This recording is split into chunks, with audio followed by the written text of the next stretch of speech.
বন্ধুরা, আজকে আমাদের গন্তব্য নারায়ণগঞ্জের পানাম সিটি। 15 শতকে ঈসা খান এখানে বাংলার প্রথম রাজধানী স্থাপন করেন।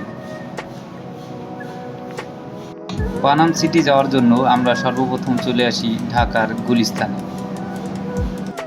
গুলিস্তান থেকে দোয়েল বাসের টিকিট কেটে আমরা সর্বপ্রথম রওনা হই মোগরাপাড়ার উদ্দেশ্যে। গুলিস্তান থেকে দোয়েল বাসে করে মোগরাপাড়া যাওয়ার জন্য জনপ্রতি ভাড়া গুনতে হয়েছে 65 টাকা করে।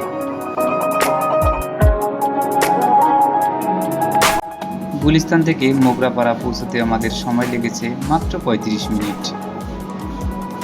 মোগরাপাড়া নেমে ওখান থেকে একটি ব্যাটারি চালিত অটো নিয়ে আমরা রওনা হই পানাম সিটির 1 নম্বর গেটের দিকে। ব্যাটারি চালিত অটোতে করে মোগরাপাড়া থেকে পানাম সিটির 1 নম্বর গেটে আসতে আমাদের জনপ্রতি ভাড়া গুনতে হয়েছে 20 টাকা করে।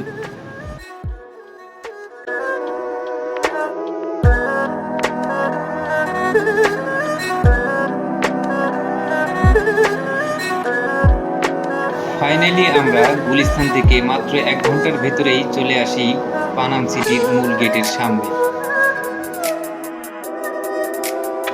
পানাম সিটির ভিতরে প্রবেশ করার জন্য আমরা 3টা টিকিট নিয়ে নিলাম। প্রতিটি টিকিটের মূল্য পড়েছে মাত্র 20 টাকা করে। এ এক পরিত্যক্ত শহর, যেখানে কেউ আর বসবাস করে না।